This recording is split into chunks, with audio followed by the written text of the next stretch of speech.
Well, good morning and welcome to Common Practice. My name is Matt Rustin. I'm the Executive Director at Made to Flourish and want to welcome you today. Common Practice is our weekly check-in moment that we have with our Made to Flourish network as together we come together as leaders and pastors to try to discern the ways that we can be shepherding the church in these really challenging times.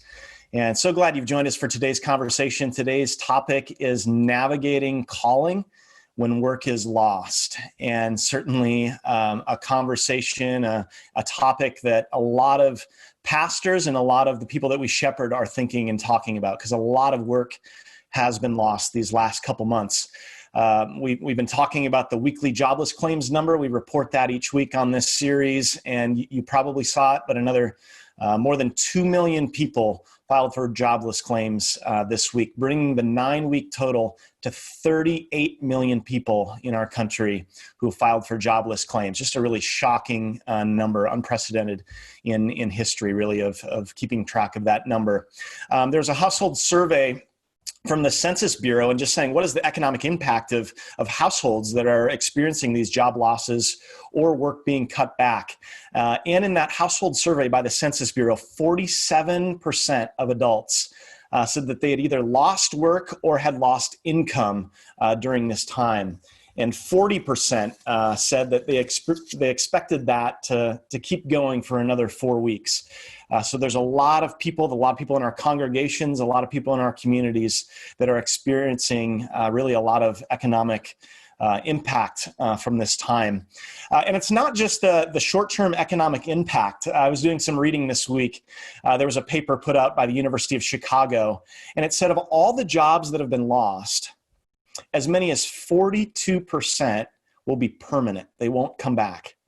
42% of the jobs that are lost may not come back, and they're going to be permanent. That is really hard to wrap our minds around.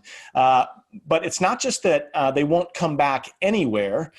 There's going to be new jobs that come back in other industries. Labor economists are saying that this moment that we're in right now is the fastest and largest reallocation of labor in the labor market since World War II. In the last 80 years, right now is the moment when there's the biggest shift going on with people's jobs in the labor market. Wrap your minds around that. As you think about congregation members, people in your community, that means that a huge number of people are experiencing work and career disruption. They were going along the path, they were living life, they were in their work or their calling, their vocation, and now they're having to kind of refigure that out in the days to come and in the months to come. Calling, this conversation about responding to God, where He's placed us, and offering that up to Him in worship is always an important topic. But it's at the front of minds of so many people's minds now in a time like maybe it never has been, at least in recent memory. And that's why we think this conversation today is so important. So glad to be here with you as we engage some panelists in trying to figure out how can we be shepherding people in our churches, whether they're recent graduates, whether they're young adults, whether they're people that have been in a career for a long time.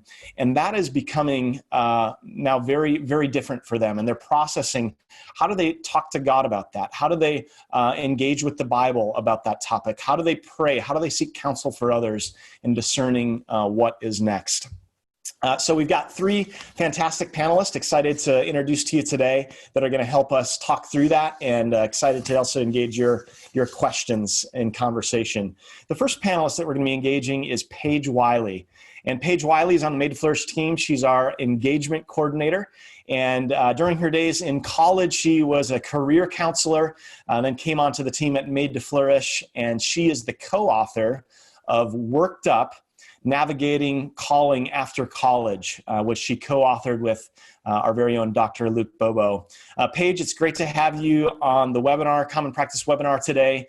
Talk a little bit about your work and why this conversation is so important to you. Yeah, absolutely. Thanks for having me today.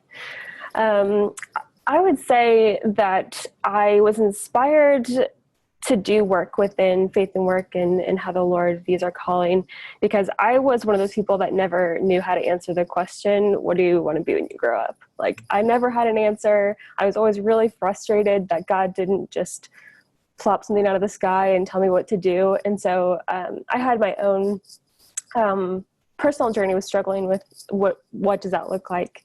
And so fast forward a couple of years and getting to work here at Made to Flourish, me and Luke got to create this resource called Worked Up, Navigating Calling After College. And it was kind of a compilation of all the answers that we wish we would have had when we were students at the time. And so, a lot of my work right now is just continuing to help students or young adults think through what does it look like to work faithfully and work well for the Lord in whatever area of life they're in.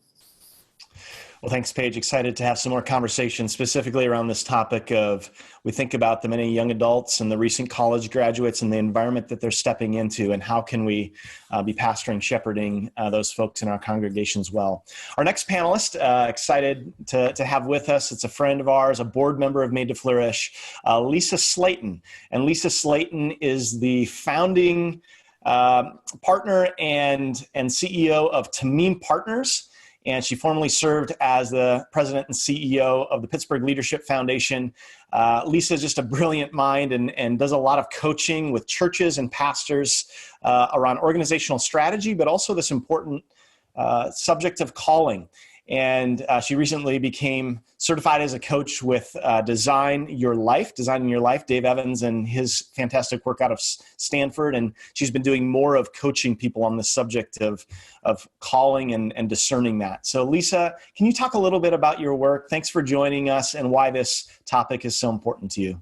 Sure, Matt. I love being here. You know, this topic is dear to my heart and has been for many years. And similar to Paige, although add a few decades to the journey, I did not have a straight shot vocational journey out of college, and my own career path has taken twists and turns. And what I have come to learn and understand about calling is that it really is about who you are first, and how do you then begin to think about how you bring yourself to the various aspects of your work and your roles in your life. And so we're going to unpack some of that today. One of the things that I love about the Designing Your Life process, and that I think is very relevant to the moment we find ourselves in, for all the reasons that you gave in our introduction, is that we do have opportunities and we will have to embrace change, right? So people whose jobs no longer exist in the form that they existed in, 3 months ago, are going to have to reimagine how they bring themselves to new roles. And the Designing Your Life process is really well thought through to help you prototype and explore and experiment and try some things. And while that's scary and daunting for a lot of people, if you're really rooted and grounded in who you are first in Christ and move out of that, it can actually be a really exciting opportunity. So I'll unpack that further as we get into the discussion. Thanks, Lisa. Excited to talk a little bit more about that. Our third panelist is Dr. Charlie Self, and Charlie's on the Made to Flourish team as well. He's our Director of Learning Communities. He's an ordained minister through the Assemblies of God Church, where he served as the senior pastor, associate pastor in several states. He's also been a professor of church history at the Assemblies of God Seminary and coached a lot of students that were going into the pastorate, doctor of ministry students, and brings a really unique passion for this subject of calling, not only for the people that we're shepherding, but also pastors themselves. How are they discerning their calling, whether that's a full-time role or a co-vocational, bivocational, whatever language we want to use there. Charlie, talk a little bit about your role and why this conversation is important to you. Well, I'm really delighted to be part of the Made to Flourish team. And as Director of Learning Communities, I help to create and curate and convene ways that women and men can understand calling, understand how to flourish in these changing times in community. And I have a particular love of seeing the church and marketplace, education, and the public square sort of come together as people discover their gifts and grow in their character and seize opportunity. So I'm looking forward to also helping folks have a sense of stability and a growing delight in how God's made them, and then flexibility in where they may work each day. Love that, Charlie. Excited to talk more about that. Just a few things that we want to talk about as we begin. First, I want to have us engage in a poll. So we want to hear from you. Love to have you participate. So there should be a poll question that's coming up on your screen right now. And I'd love for you to answer these questions. First of all, I know someone who is currently wrestling with the next steps in their career or where they will find their next job. Yes or no? Anyone in your sphere of influence, anyone you know personally that is dealing with that? Secondly, embracing a sense of calling in my work has been important for my own sense of meaning and purpose in life. Very much so, somewhat, or not at all. So take a moment and fill that out, and we'll see how the results come in.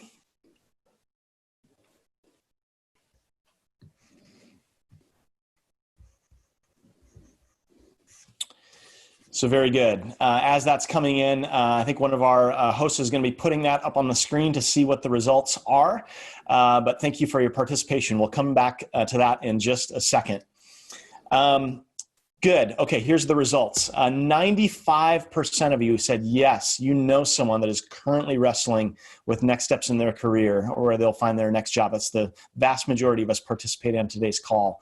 And then very much so, most of us had said, yeah, that sense of calling and understanding how we're responding to God and offering our career, our job, our sense of contribution back to Him is really important. So that's the vast majority of us on both those. Okay, throughout this conversation today, we'd love to hear from you in the Q&A section, kind of the bottom tab of your Zoom screen. There's a Q&A button. And if you click on that, that's a place where you can put any comments, any questions, any links that you want to share. Feel free to do that at any time during our conversation today. And during the second half of this webinar, we'll get some time to talk through those. One final note, we say this every week, but Zoom bombing is a thing, people coming onto the screen. We've taken steps to try to eliminate that, but if for some reason someone posts something that is Zoom bombing and is distracting, we're going to try to just ignore that and keep learning, and we'll hope that doesn't happen today. All right, we're going to get started, and we're going to start with Paige.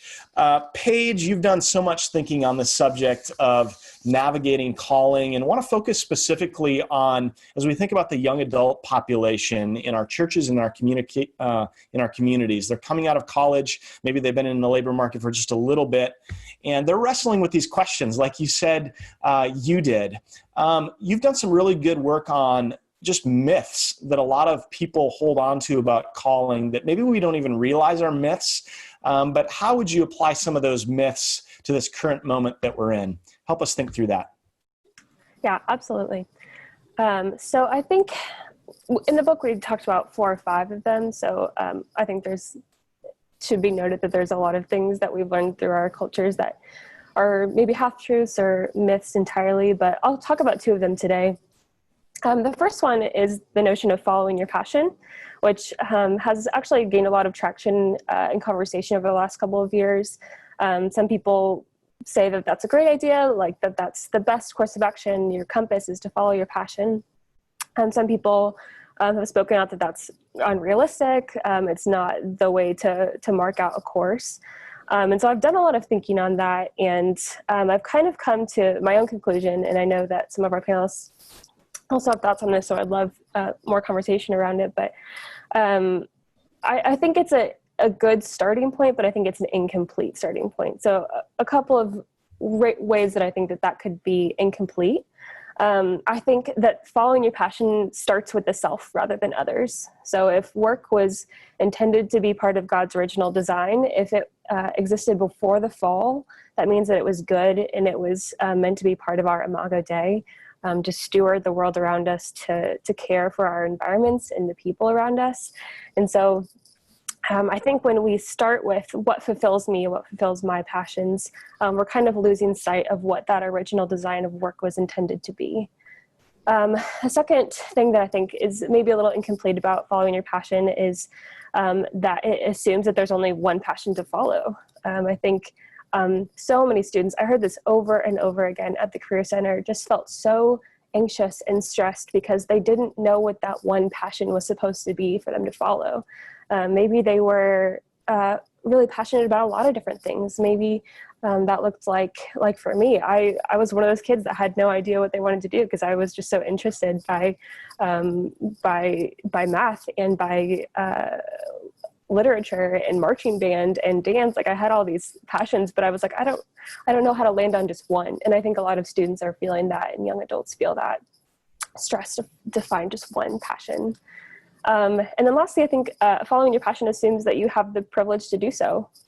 Frankly, I think, especially thinking in this cultural moment, that the world looks vastly different than it did 50 years ago and even 3 months ago. That following your passion, although I think comes with good intentions, it just doesn't always lend itself to be possible to the people who are getting that advice. And so I think, especially pastors, having that understanding that that might not be possible either from a social standpoint or an economic standpoint. There's a lot of opportunities that come in the way of trying to follow that passion, whatever career path that may be, and it just might not be possible. So that's kind of my thinking on following your passion. The other myth that I think is really important to break down is that work is your identity. So I think that our culture has kind of cultivated two different narratives around work. One is like that work means nothing, that it's dreadful and we have to kind of trudge through it to the end of the weekend. Like it's the I hate Mondays and the thank God it's Friday, and just a means to an end to get to the weekend or get to the part that we want to of the week. I think the other narrative that we've seen a lot more in recent culture is this workism, that work is everything, that work is my identity, that it is who I am and it's where I find my purpose. And I think that both of these can be really dangerous narratives, right? That they speak to that we are work, that it doesn't speak necessarily to that we're meant to be workers, but that's not all that we are. So again, I think that the reason that young adults just feel so much anxiety today is this idea that work is an identity. That I found that when students were coming into the Career Center, that it wasn't just the question of what do you want to do in 4 years? It was a question that was much more closely tied to who are you? Like, who are you going to become? And if that is the case, I think it makes a lot of sense that we're seeing a lot of anxiety in students and young adults today that are struggling in a place of wanting to be self-aware and wanting to be developed personally and spiritually, but just not having all the tools at that point in time, the experience, the education, or even the self-knowledge to be able to answer that question, who am I at this point in time? So I think the gospel correction to that kind of lends itself to, we have to be rooted in Jesus first, right? That we're first and foremost followers of Christ. And that has to be the narrative that we believe first. We are workers. We are people with passions. We are people who contribute to economies and systems, but we are first and foremost found and identified in Christ. And I think that gives us more freedom as we go through our work journeys, our career paths, whether it's right out of college or whether it's midlife or in retirement, that knowing that if you are in Christ, that is your first and foremost identity, and you have the freedom to learn and grow and fail and explore in a lot of different ways that maybe those who aren't found in Christ or don't know him yet, that they don't have that same freedom. So I think that those are a couple of myths that I think are worth breaking down. Yeah, thanks. So helpful, Paige. And just to think about, you think about the young adults in our congregation, and you and I have talked about these studies that have come out that Gen Z experiences the most anxiety. This is put out by the American Psychological Association. Gen Z experiences the most anxiety of all the generations. And when they ask, narrow it down, and they say, what are you anxious about? What are you stressed out about? Money and work are the two things that come up. And it makes sense, right? Especially now in this economy that we're in. People have spent many years, so much money training. They thought they had their path kind of laid out. And now that's being completely disrupted, upended. And there's a lot of probably disillusionment, a lot of confusion, a lot of hurt. And what a powerful moment for pastors to step in and to give some godly, wise counsel to say, we know you're disappointed, but God has actually, your identity is in him. and that passion doesn't dictate where he wants you to be. So I love those points, Paige. Really helpful. We're going to come back to some of those points and how they relate to kind of shepherding in our churches. But want to go on now to Lisa Slayton. And Lisa, you've done a ton of thinking about just the dynamic nature of understanding our calling. And these are also some myths that maybe we hold on to about our calling that we don't even realize. Would you walk us through some of those misconceptions and a better way forward for thinking through our calling? Sure. Yeah, I can build on where Paige started, which I think is really, really important. This idea that calling is a job or a passion is a misunderstanding of calling. So let's start with that premise. One of the things I hear often is when people come to me, they want me to help them figure out their calling. And once they do, they assume, okay, now once I've figured it out, I'm good, right? Everything's great and life's going to become, some sort of cakewalk. And those are kind of two parts of a myth that says one, calling can be figured out, and two, once I figure it out, it's, I'm good. I'm on easy street. I think calling is really a discernment process, and it happens over time.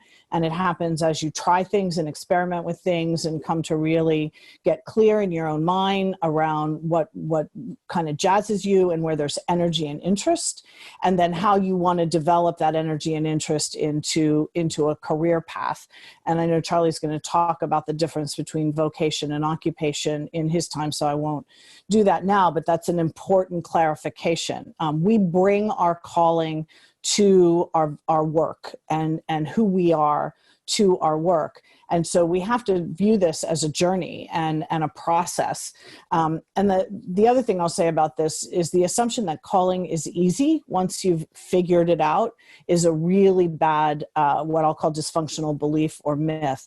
Most people who are really living into their calling will tell you that it's hard, and that there are points of real pain and suffering along the way. And I think that's often glossed over, that calling is really has points of real pain and suffering as part of it.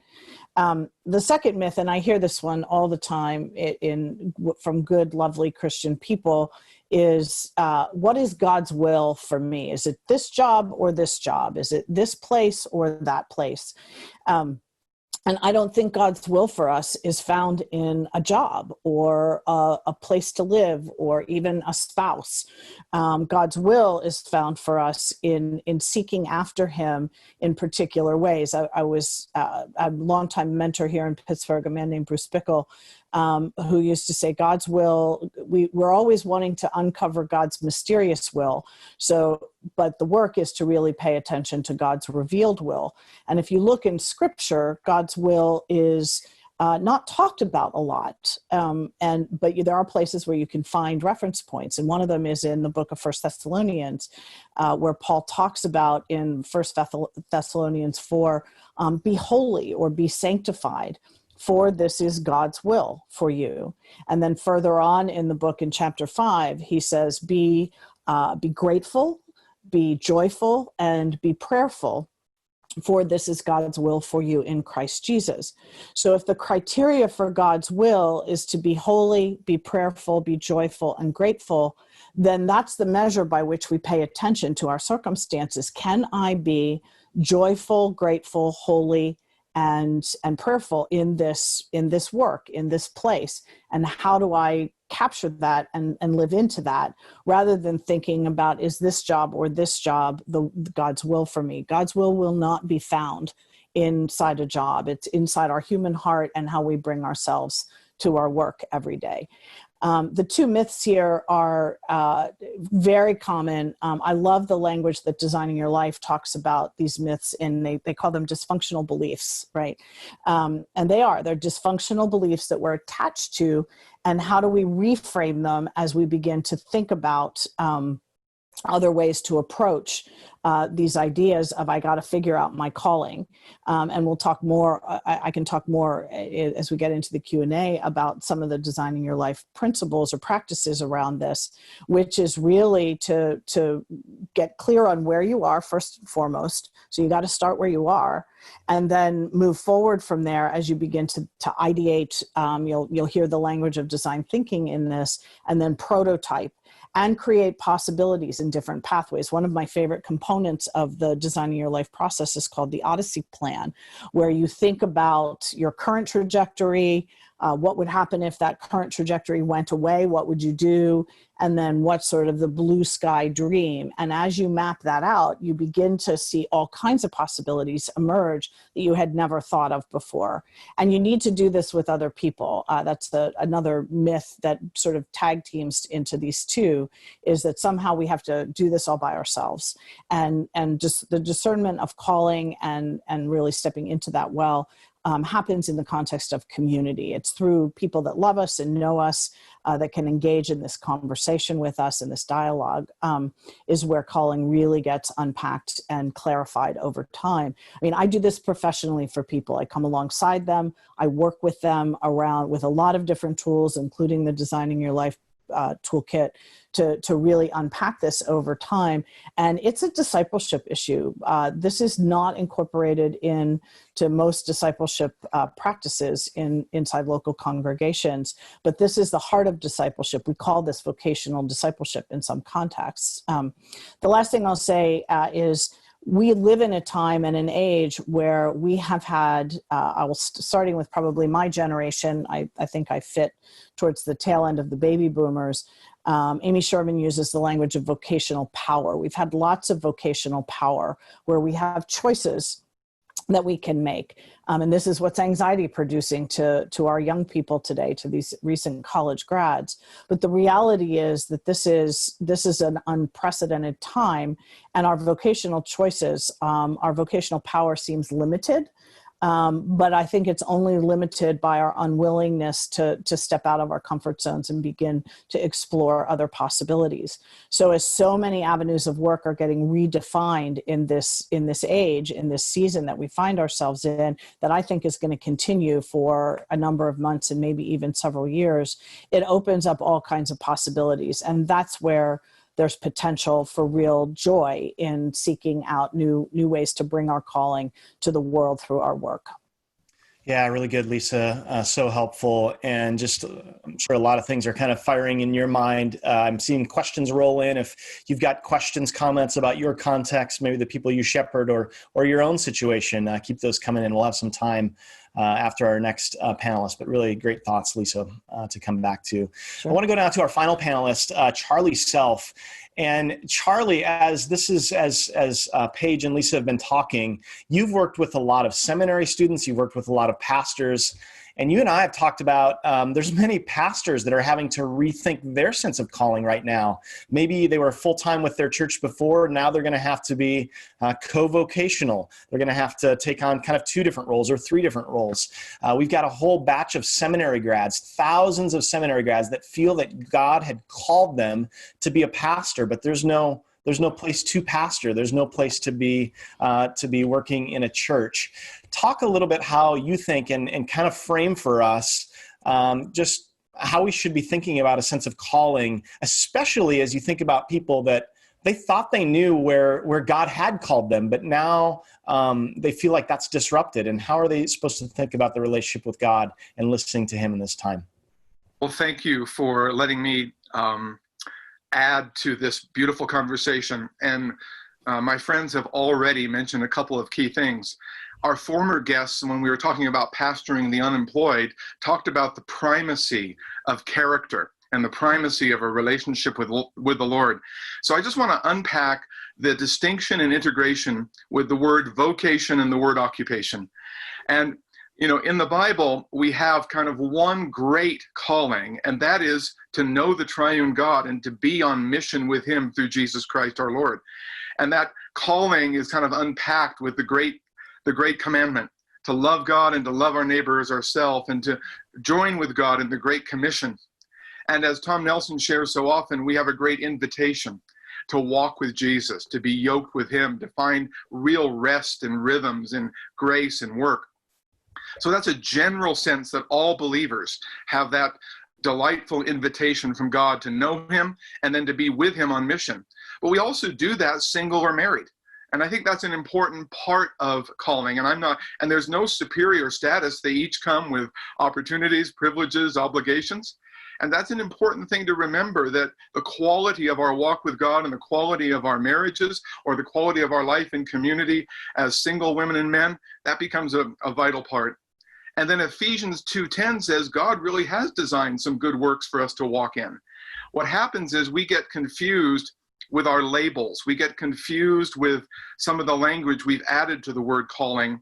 And I want to address something. When people say, I feel called to full-time ministry, I don't pour water on that fire, but I try to frame it a little bit differently, in that people can have a real sense of a call to be an evangelist or a pastor or a missionary, but they don't need to connect that with the economics of fulfilling that calling. Because 90% of women and men around the world that serve in spiritual leadership are working multiple jobs. And they're no less pastors, they're no less the spiritual leaders. The other thing that I think is important is people not called to specific roles of spiritual leadership are no less called by God to bring their character and charisms, their competencies and gifts to the world. And so vocation has these, as Os Guinness puts it, has these lanes of knowing God and making him known, of having a sense of what we bring to the world. And then occupation is the work we do every day. And we have to be honest, the work we do every day isn't always scintillating or joyful or easy. Sometimes it's in an unjust system, sometimes it's laborious. But that's where our character, that's where our gifts, that's where we get to see God work through us at whatever work we're doing. I had someone in an audience as I was sharing about the goodness of work, and they came up to me just in tears. He was about 60 something and said, I finally realized I haven't missed my calling. And he had gone to Bible college and seminary, and to finance it, he had gotten involved in mortgage loans and real estate. And he had helped thousands of people and hundreds of businesses get properties. He'd been on boards, he'd been involved in missions. And he finally realized that he had fulfilled his ministry for over 40 years, even though he wasn't called pastor. Had another couple come to us and say, this is the first time, just hearing these kinds of words from Paige or Lisa or myself, this is the first time we didn't feel like a failure when we went from the foreign mission field to running our new company. And God just simply directed us in some new ways. And so I think it's important that work is all meaningful and moral activity. And frankly, there are no non-essential workers when people have given their daily life to God. There are no little people, to borrow Francis Schaeffer's phrase. There are simply the assignments we have available. And occupations will vary according to the economy, location, skill sets. And so I would say, just to kind of wrap this up, we have this general calling to know God and make him known. We have specific gifts and good works that we can discover in community, as well as in personal prayer. And then we bring those to the occupations available where we can bring those skill sets. And that means that we bring character and charism together. That means we bring new competencies and a growing capacity to be fruitful. And when we offer our daily work as an act of worship, then our calling is being fulfilled, and I would say even being further discovered. Yeah, I love that, Charlie. And this distinction between vocation and occupation, it sounds like you're saying our primary vocation is to know the triune God, be in relationship with him, to walk with him daily.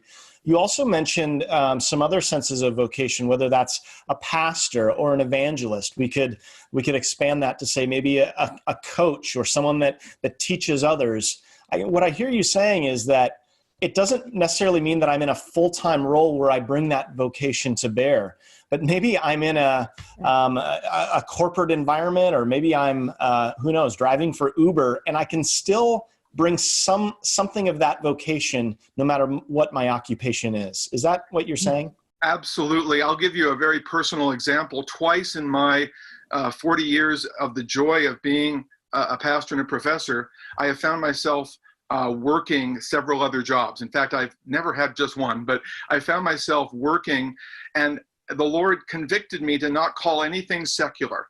And so I was working labor in 1987. I was waking up at 5 a.m. and at a self-service gas station and then marketing office products and teaching in colleges and helping churches.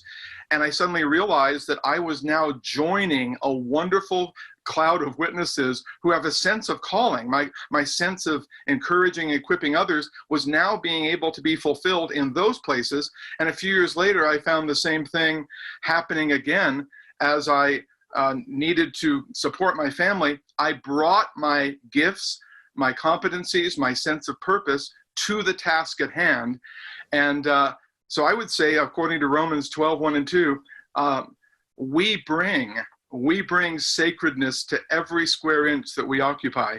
And we bring ourselves and our sense of purpose to that. So we can, as Lisa will unpack and Paige will unpack, we can keep growing in that, but we bring it to the simplest of tasks and the most complex of tasks, paid or unpaid, home or office.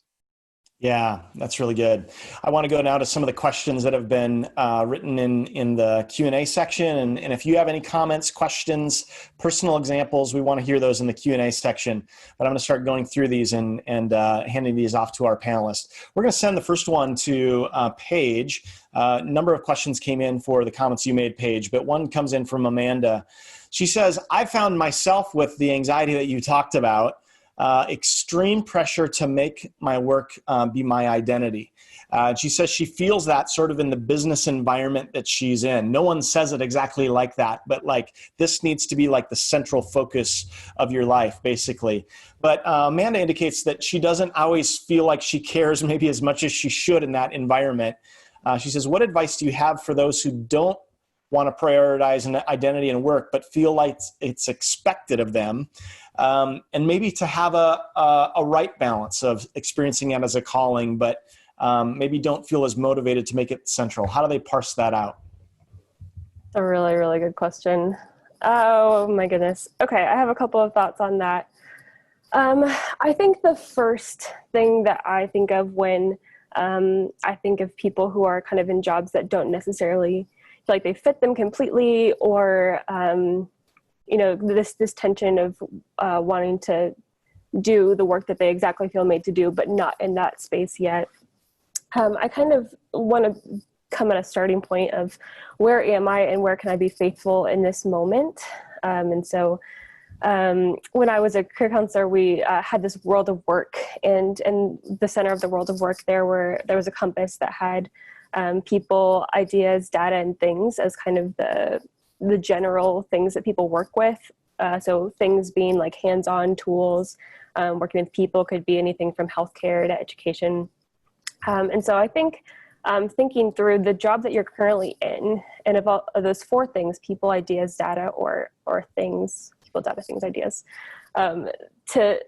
to really lean into the one thing that you feel passionate about. Maybe it's people, and maybe you feel most passionate about developing the people that you currently work with. Maybe it is ideas. Maybe it's seeing that maybe not the 100% of your job where you can think through ideas all day, but the 15% where you can do that and do it really well and do it really faithfully in a way that you can grow for whatever the next job is going to be. The other thought I have on kind of being in that in a place of a frustrated role, I remember my first job out of college was in retail, and I was not made to do retail full time. It was not something that I loved. It was barely something I liked, but I remember being about halfway through that job and wanting to quit, like wanting to go home immediately, and finding ways day by day that I could just continue to do the work faithfully of that day. I come often to Matthew 6:33, which is seeking first the kingdom. Seek first the kingdom of God and his righteousness, and all these other things will be given to you. Just keeping a steady focus, kind of like a northern star of my work is not for this business. It's not for these people. It's not even for our environments, first and foremost. It is all of those things. But first and foremost, my northern star is to be faithful to this work today, and to seek first his righteousness in the work that I'm doing. And also, I think being honest in prayer, and if that's a work that you're feeling frustrated in, taking that to the Lord and believing that he will lead you, whether in that job for that time being in that season, or whether something else comes along the way. But I know that tension a lot. I feel that tension. I see it in myself, and I see it in others a lot of this isn't exactly what I want to do, but how do I work through that? How do I do it well? Yeah, I love that, Paige. And just to think that it's not necessarily a wrong thing to want something different or to go to a different spot when you're in retail to want another role, but to see that even there, maybe especially there, God is up to something. And you carry Christ's aroma into that space. And there are things that he is doing through us and among us that we will never fully know, perhaps until we see him. And maybe that's a sense of an answer for the question that came in. Maybe while it isn't our passion and it isn't our central identity, we embrace that God is at work through our work, and he's doing things. This verse that you talk about, seek first the kingdom of heaven. That's really beautiful. I'm going to turn it now to Lisa, and you've worked with a lot of leaders, and we got this question from Lance. He says, how can I press into God's heart, not only for my own healthy spirituality, but also extending compassion and empathy for colleagues who have lost work?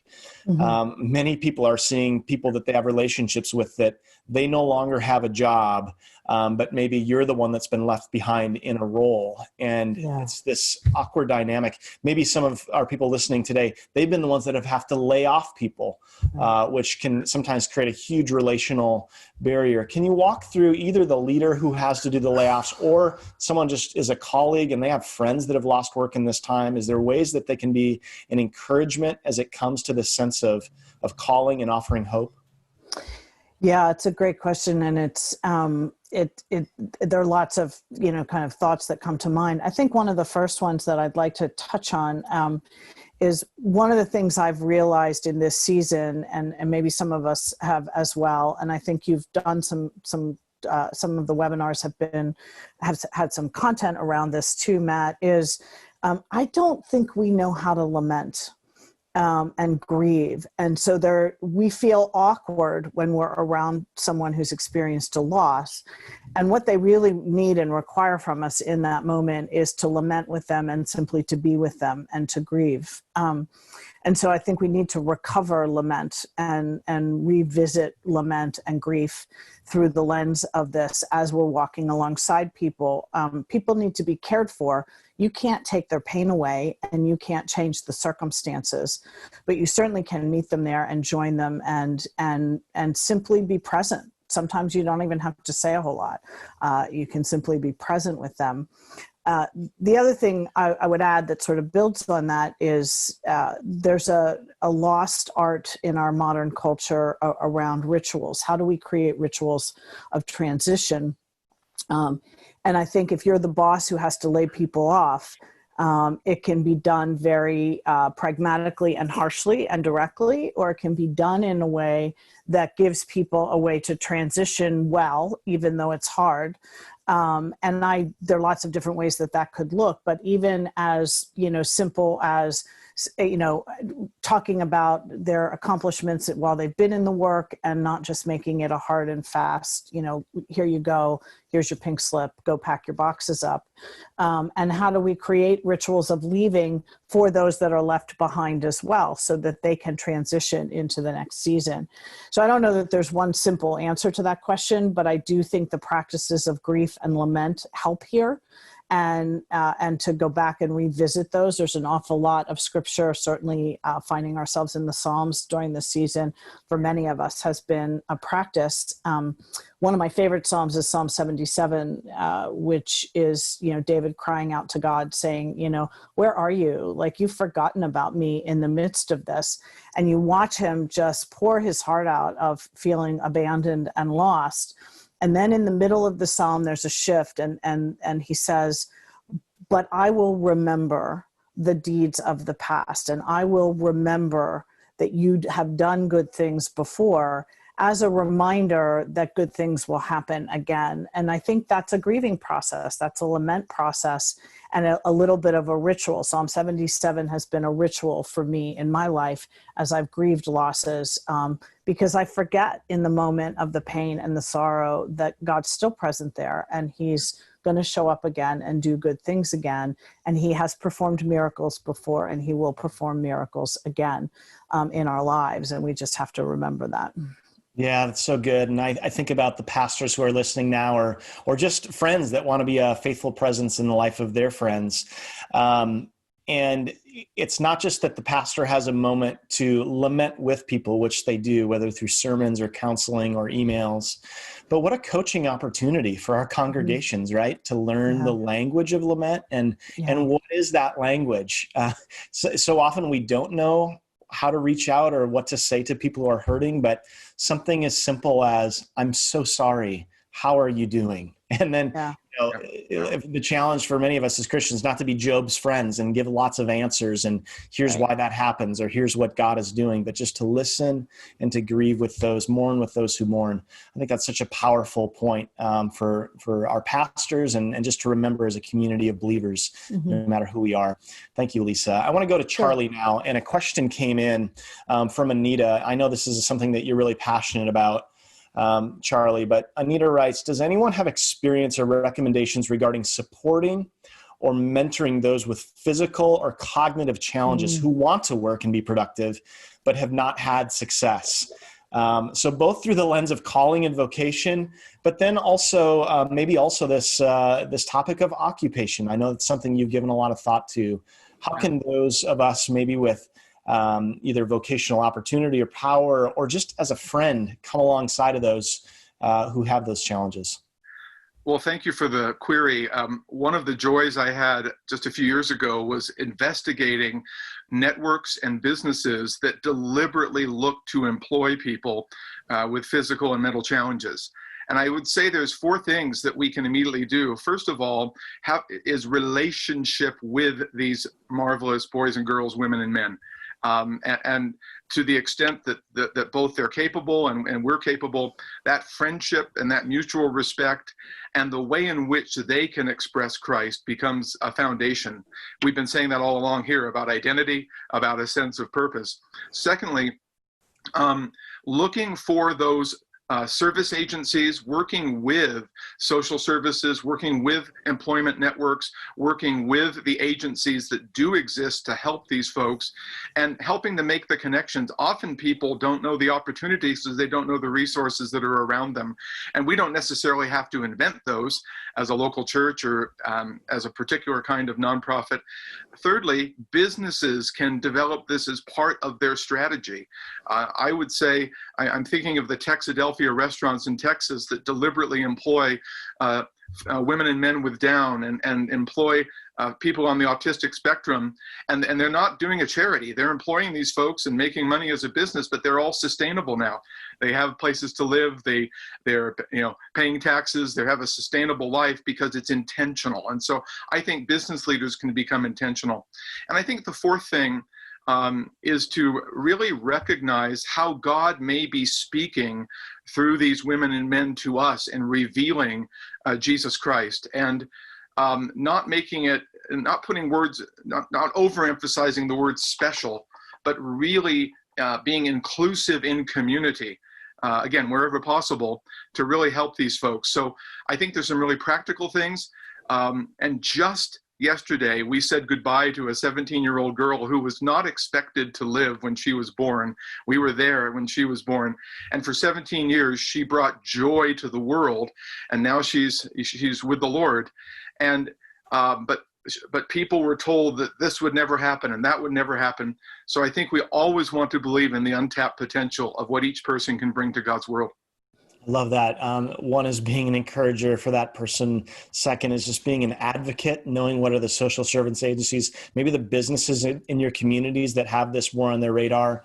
But to your last point, just to say, like, vocation transcends a job somewhere. And that person who has maybe a cognitive disability or whatever it might be, they have a calling and they bring joy, they bring life, they bring perspective to those around them. And that is so valuable to those around them. I love that perspective. We want to go now. I'm going to send this to Paige, and a number of questions have come in, Paige, around some of the points that you made. you talked about workism, but can you speak from a young adult perspective on, he says, how do we help, Luke writes, how do we help young people overcome a sort of ageism given the current pandemic and forced closure of the economy?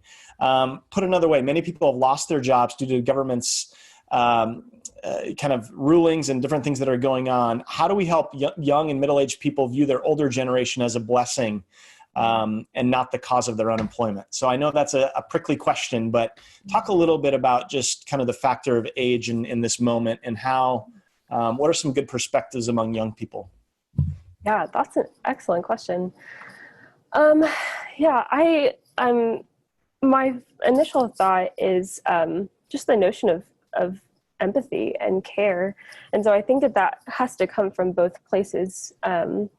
I was reading an article yesterday, I believe it was from the New York Times, about young adults who are entering into this pandemic after graduation. And it used the term vulnerable.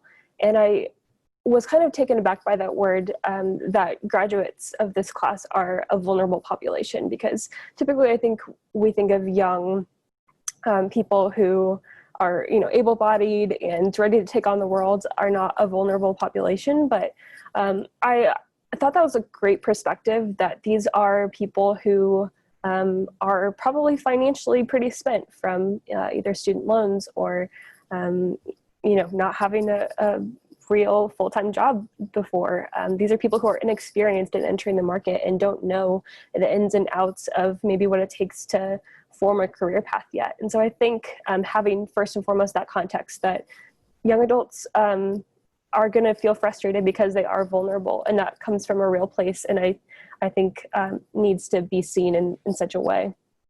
I think the opposite also needs to be understood, though, too. I think that's a great point, that we're not in a war necessarily, that it's not one generation versus the next. It's not that we are all in competition and waiting to see who wins out. I think that if we understand the economic system in the way that it was kind of placed before us for the Lord, that here is the world to steward and to help your community and help to guide it and help to flourish it in a way that is not in competition, and it's not for the sake of self, but it's in caring for your environments around you.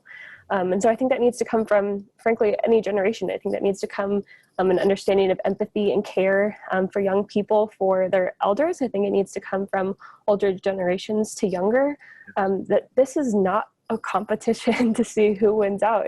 It's truly something that we're in together. And especially the church, I think, needs to be the first and foremost champion of learning what it looks like to form those intergenerational relationships, and connections, professional connections or personal connections, to understand, that it's much more of a system than it is a competition.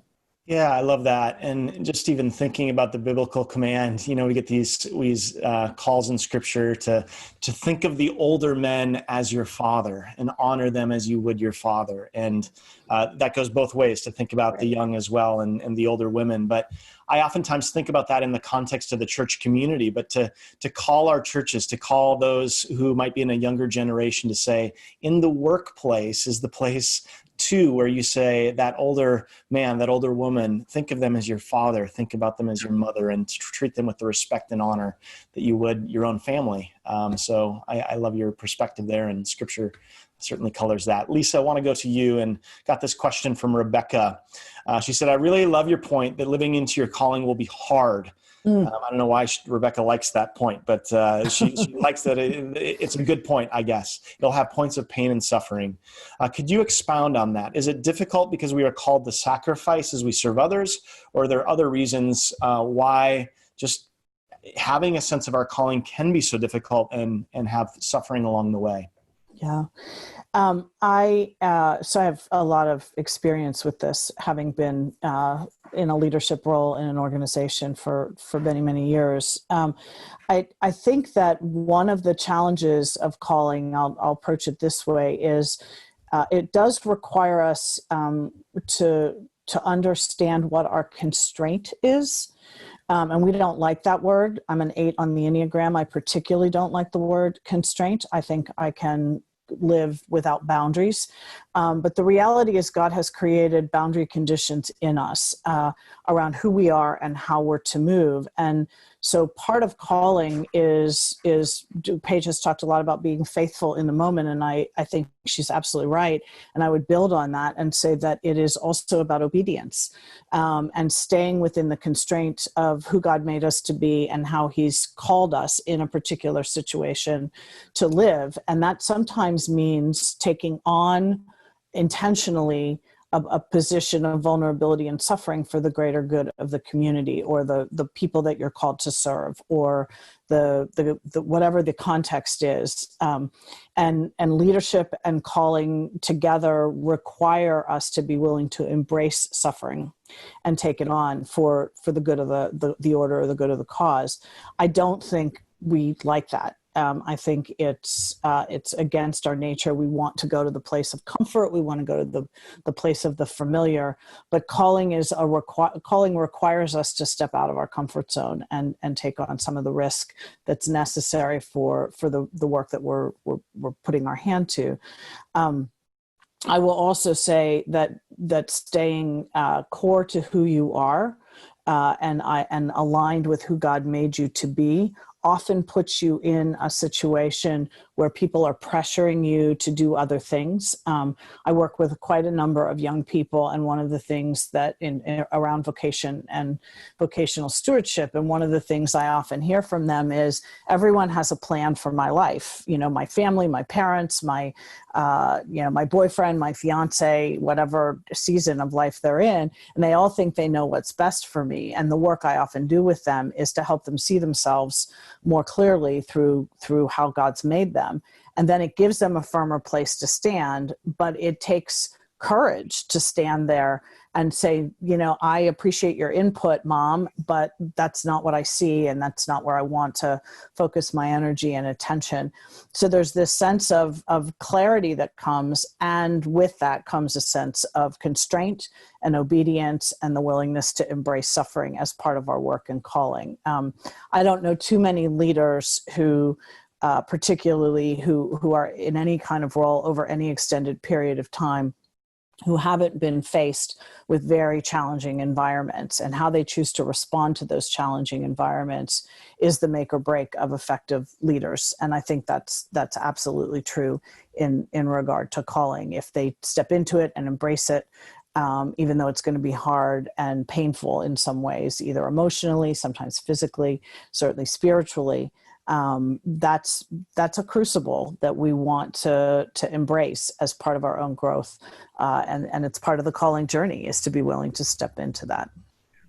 That's good. We're going to go lightning round, 30-second answers here. And Charlie, I want to direct two questions to you. First of all, how do we, what about a focus on natural talents? And how do they fit into this conversation about vocation and occupation, such as organizing or influence skills or working with your hands? And maybe it's different than passion, but these seem to be things that God has entrusted us with. How do we think about that in terms of a sense of calling and occupation? Well, thank you for the question, because one of the things I wanted to say before we got off was our natural and spiritual gifts are both from God. And so I think the more we discover what is real, and Lisa just mentioned, what are God's both boundaries and blessings of what he's bequeathed to us. And there's this combination of biblical wisdom and empirical reality with the delight of hearing from God in the particular circumstances. So cultivate every gift you've been given. I had to find out early on I'm not going to be an NBA player given my physical stature, but I could cultivate other physical, intellectual, relational gifts that I had. So they're all part of God's gift to us. That's right. We take these spiritual gifts assessments and we come up with our 2 or 3, top spiritual gifts, but to say all the gifts that God has entrusted us with. And that includes very much so our natural abilities. And how does that factor into discerning where he has us and where he wants us?